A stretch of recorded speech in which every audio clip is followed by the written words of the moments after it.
Hi, this is Mitch Mitchell, and I hope you don't mind that I'm casual, but I've been running around a lot today, and this is, it's not quite warm, but it's not super cold, so I wear this. And I wanted to get a video out today because I haven't had a video on this channel in a few weeks, and it's not like I've been ignoring this channel, although it looks like it.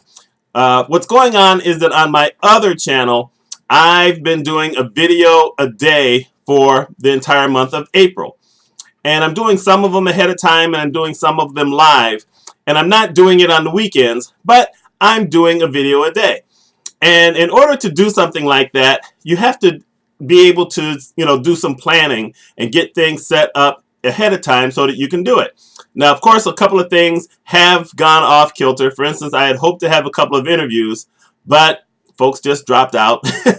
People have their own reasons. Most of them are that they're scared of the camera. I mean, really. I said, well, the camera's in your house. You're sitting in your house at your desk in your chair, but they're scared of the camera. So there's nothing you can really do about that. But it's the process in talking about planning that leads to talking about leadership, because you can't walk into a situation as a leader and have no plan whatsoever. Initially, if you're going to be a new leader in a place, or maybe you've already done leadership, you've been in leadership, but now you're at a new company, you can't walk in without having some kind of plan. Sure, you don't know what's going on there, but you need to have a plan for evaluation. You need to have steps that you're going to take to be able to evaluate everything. For instance, one of the things that I do when I go into a new situation, and we're going to talk healthcare right now, is I ask for certain types of reports that I know I'm used to seeing and getting certain information from. Then I say I want to interview all of the supervisors, if there's any supervisors. I want to talk to those people. I want to see what they have to say. And then I say I also want to speak to all of the other personnel, but I want to speak to them in specific groups. And the reason you do that is because you want to find out what their take is versus the take of the people who they've been reporting to before reporting to the ultimate person. And I like to give everyone that opportunity. When you're brand new and people get a little hesitant, I like to try to break down some of the walls of communication by saying, look, I'm not here to stay.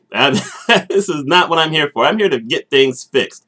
If you have issues or there's something you're worried about, you probably should tell me now, because I have an opportunity to maybe get things on the right road so that when I leave, you at least have some things going well. And so that's the initial plan. And then after I have all my interviews and I've looked at all my reports, then I can set the next plan in action, which is basically to go after the low-hanging fruit, or the stuff that is like the biggest issues that they have, and hit that stuff first. Because in its own way, it does follow kind of a Pareto principle thing. I'm sure you've heard about this thing where it says that 80% of something usually can be fixed by 20% of the work, or something like that.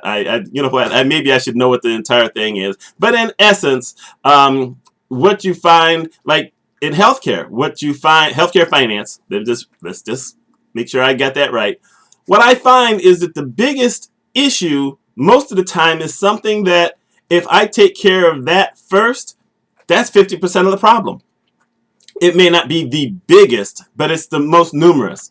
The bigger problems, it may take a little longer, but even so, you take care of the bigger problems and you've eaten that frog, as Brian Tracy used to say. You've taken care of the big thing.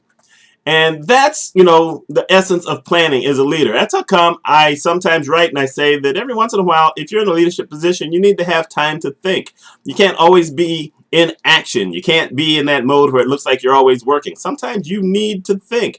Thinking is working when you're in a leadership position, because if you don't take time to think, you're going to get stuff wrong. And then you don't help anybody. So anyway, I just wanted to get something out so that I can say I had something for this month. As I get back to May, I will try to get back on a regular schedule, because I was doing once a week. But with all these other videos, that kind of, takes it out of focus. And the thing is, I planned all the other videos, but I didn't plan anything for this channel. So there you go. I did not plan well for it. So this is going to be the only video in this particular month. It get to May, we will get back on a regular schedule. Anyway, let me know your thoughts on planning and being a leader. Do you think that planning helps you to be better, or would you rather just go off the cuff? Y'all let me know. I'm Mitch Mitchell. You take care of yourself.